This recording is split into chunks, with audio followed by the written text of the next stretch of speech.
Lots to get to, lots to yell about, but I'm going to start by doing this. After being healed completely from two toe amputations over the course of a year and a half, and also, y'all know Friday was my anniversary of my cancer surgery 3 years ago. Um, Cancer free, been in remission since February of 23. There's one person I need to shout out in this first segment, and y'all know who that is. That is my beautiful wife, Jodi, my Dr. K, my everything. 7 years ago this summer, Dr. K and I met, and I was to the brink of stepping over that mountain ledge and not coming back. To use the words of my buddy Wayne Larrabee, Jodi raced the clock and got to me in the nick of time. It's like she pulled me back and said, I don't know you, but I need you. So Jodi swooped into my life, turned my heart upside down, and has been by my side, 10 toes down ever since. When I had blood clots in both my lungs, another lady that came into my life, my daughter Sonia, got to call 911. Then Jodi raced in, told them what was going on. And Jodi and Sonia and my family were by my side throughout the whole procedure where I had blood clots in both my lungs. A month after that, in 21, I got diagnosed with pancreatic cancer. Duke University Cancer Center said there was nothing they can do for the tumor. Jodi said, So we moved back here to Indiana. She started working. We got health insurance because of that. Um, Met my oncologist in February of 22. He said, let me make a phone call. And he made the phone call to the fellow that would perform the surgery to save my life, Dr. Attila Nakib. All that wouldn't be possible without Jodi. All that wouldn't be possible without my Dr. K. She is my one and only. She's the only woman, and the guys and I were talking off the air. She's the only woman that can zing the hell out of me and have me laughing forever. You all got a Yo, chance to see her when we mhm. did the Super Bowl. She's been on with us a couple of times. We have plans of doing a podcast together. We just got to get some things settled. But man, I'll tell you what, the biggest reason I wanted to do this to open the show was because I am doing everything I can to bring some funds in so I can get my car repaired and take a lot of pressure off of Jodi to get to my games because Columbus East wants me to broadcast their games. And I know I got sales work to do to get sponsors and everything. But I asked Jodi this morning, I said, can I use your truck to get to Columbus East today? And she said, yeah, as long as the game is on.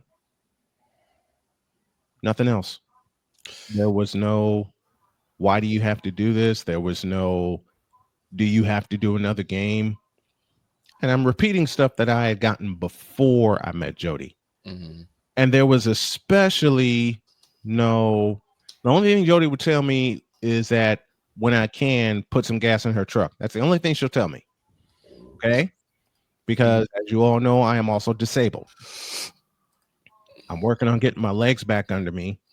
She, my wife, helped me stretch yesterday.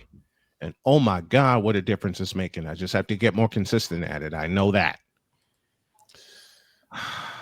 Man, when Jodi and I went to Chicago for the Chicago Football Classic, and two of my longtime homies, Victor and my friend James McCallum, met Jodi.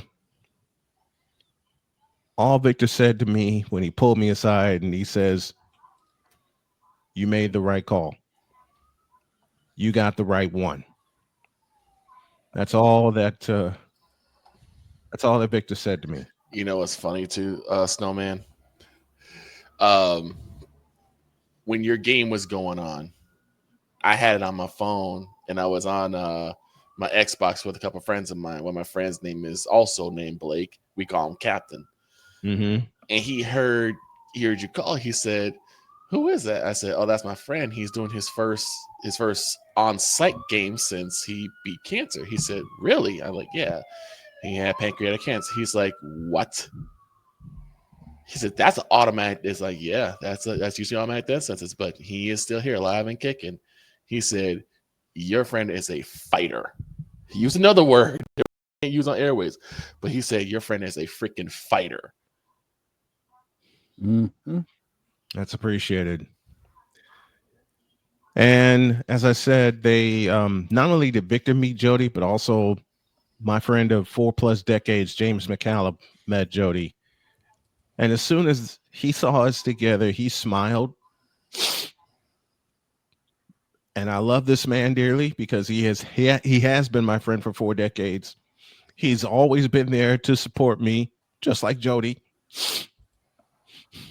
But man, to see the smile on his face when he saw me and my wife, it was just something else. Mr. McCallum, I love you dearly. You're my brother. And thank you for allowing Jodi into your life. And thank you all for letting me explain time and time again why Jodi is so important to me, why she means so much to me, why I brag on her so much. And I better stop before I start crying. A little late for that, boss man. Right? I just hope the opening y'all, segment's yours, man. Yes, sir. I just hope y'all understand how much she motivates me to do this every day. How much she knocks some sense into my head about being organized, and that's why she's the chief operating officer of my company. Pretty soon she's going to be the chief financial officer because we are going to bring some finances in. But man, every other woman I know would have left me when I got diagnosed with cancer. She said we're going to kick its ass, and we did. And I'm always going to say we because my family was there and y'all were there. I wouldn't be here without her. I wouldn't be here without y'all. I wouldn't be here without her or my kids or my grandkids. I wouldn't be here without the crew that I have, including Cole Johnson, who was in the chair the day I had my surgery. Let me shout Cole Johnson out. And it's I know it's too late for me to do this. I know it's too late for me to do this without crying, but so be it. So be it. Cole Johnson, I owe you a ton of thanks. 3 years ago, you took the chair when I was in surgery, putting cancer to an end in my life, and you didn't even blink. You and YSLFA, the playmaker, Victor, and everybody that came aboard that week, including Chris Bass, or that month, because I was gone 2 months before I got back in the chair full time. I cannot thank you all enough for being there for me. And Cole, I cannot thank you enough for a conversation we had Christmas night of 2018 when I was so scared about what people thought of me and Jodi being together. When we had that conversation, he asked me 3 questions. He said, does she make you laugh? I said, yes. Do you love her? Yes. Does she love you? Yes. Then what's the problem? When he said that, I went back to bed and Jodi and I laughed until morning. I knew I had the right one, and I think everybody else did too. To my buddy Darrell Owens, Legacy Maker Sports Network, man, I tell you what, this is another brother who was there when I met Jodi. This is just one of the guys, and and I'm sorry, y'all. Darrell, I know I owe you a baseball game back there in Virginia, and we'll do it. I promise we'll do that. But Darrell was the first person I called after I met Jodi. And I'll never forget, my first sentence to him was, Darrell, I think I found the one for me. And when I told him about Jodi, all he said was perfect. All he said was perfect. And I thank everybody that has supported Jodi and I over the past 7 years. I thank everyone that has been there, stayed there, locked arms with me and Jodi and my family, and said, we're not going anywhere. All of my old classmates have basically said the same thing. And they all said, you deserve to be happy. I am deliriously happy when it comes to my wife. She is a football fan. She supports me being a sports nerd. She's pursuing her doctorate, and I can't wait for her to get it. And I can't wait for her to open up her practice. And I made her a promise of a 50th wedding anniversary. It'll be 55 before I'm done. I made her that promise, and I'm going to keep it. I have a long way to go to get healthy. I have a long way to go to get walking again. But I promise you, Jodi, honey, we're going to take that walk on the beach several thousand times. We're going to take that walk around Levi Stadium. We're going to take that walk around Lucas Oil Stadium when we meet Matt Taylor, the voice of the Colts. And just make sure we see any and everything. That's why I have the GoFundMe out for the Snowman Stadium tour.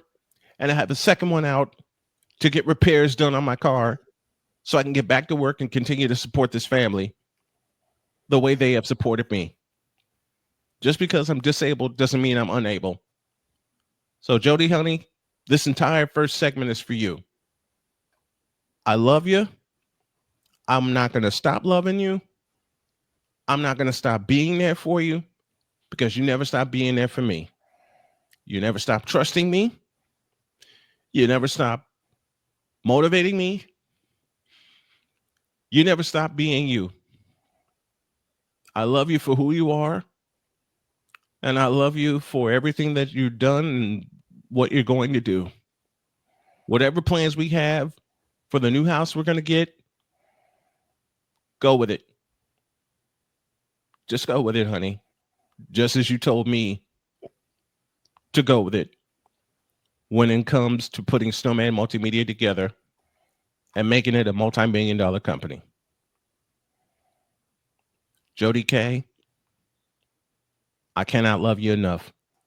And cannot tell you, how did Tupac put it? There's no way I can pay you back, but my plan is to show you that I understand you are appreciated. And that's just the tip of the iceberg. Thank you, Jodi. Thank you, Dr. K.